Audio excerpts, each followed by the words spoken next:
ClassicGameRoom.com.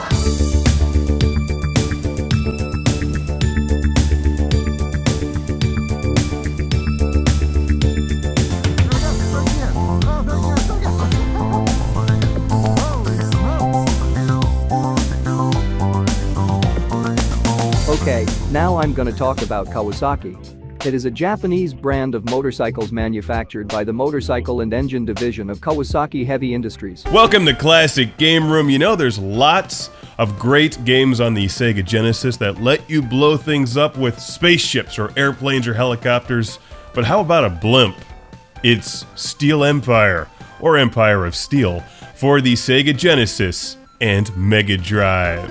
1961 to 1967, there is a black shape and on it there are 5 white lines. That's right, it's Steel Empire, or Empire of Steel. As far as I can tell, they're the same game from 1992 for the Genesis and Mega Drive, respectively. So, whose autograph is that? Why? It's the artist, Mark Erickson, who did the artwork for games like Steel Talons on the Lynx, Zybots, as well as a few of my favorite games ever, Thunder Force 2 and Herzog Zwei. Thank you for signing my packaging. He saw my Steel Talons review, contacted me, I checked his site, and found out that he did some of the very best box art designs for the Genesis, NES, and 7800 era. But moving beyond the awesome artwork for Empire of Steel, or Steel Empire, how about that music? It's got a Strider vibe to it. Now, this game's got a lot of interesting interlacing things going on, so you'll notice frequently shots will be missing or things will be blinking because it's one big mechanical moving planet. So while there's an immense amount of detail and things constantly moving and rotating and grinding and sparking in every part of the screen, after a while it just all blends together. Just ignore that, it looks great on a television.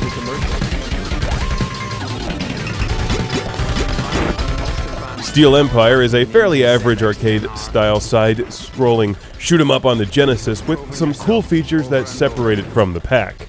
Most notably is the visual style of the game, a bit of a steampunk, late 19th century alternate reality thing going on here.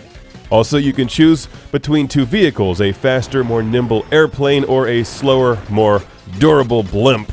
And when given the choice to fight enemies with a dirigible, you choose it unless it's filled with hydrogen, in which case you do not choose it. Fortunately, this one seems to be filled with helium. It's a good year to fly a blimp, with 16-bit blast processing power that does frequently slow down and kind of helps when you're trying to dodge a bunch of shots on screen. But we can cut the Genesis some slack. That's a lot of blimp.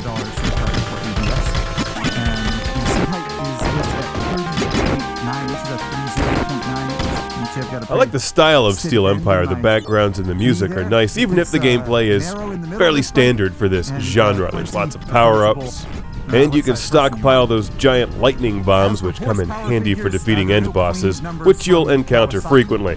The other obvious thing that makes this game somewhat unique is that you can fire in front of you as well as behind you, and the screen will frequently fill with enemies coming towards you from all directions. So it's a good thing your blimp can take a lot of damage. Don't forget to pick up health. Now, I don't have the instruction manual for this one, but as far as I can tell, by picking up power-ups, you increase your ship's level, which makes it stronger. So naturally, get as many of those as you can. This one is published by Flying Edge, a division of Acclaim, but it's a lot better than most of Acclaim's games, so don't let that dissuade you. Steel Empire, or Empire of Steel, is the real deal if you're wearing teal. Listening to Seal, sitting on a banana peel. Why would anyone do that? That sounds awful. Fortunately, this game does not sound awful. It sounds pretty good in stereo, what with the rockin' Strider-inspired beats and all.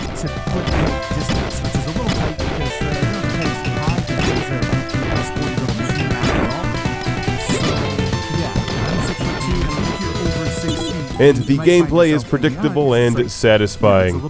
as well. I would say that it has average difficulty on the Genesis, nowhere near as hard as something like Hellfire,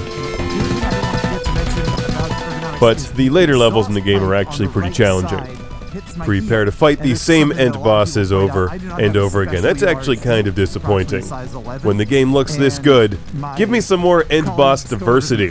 So go back to 1992 and fix it, Flying Edge.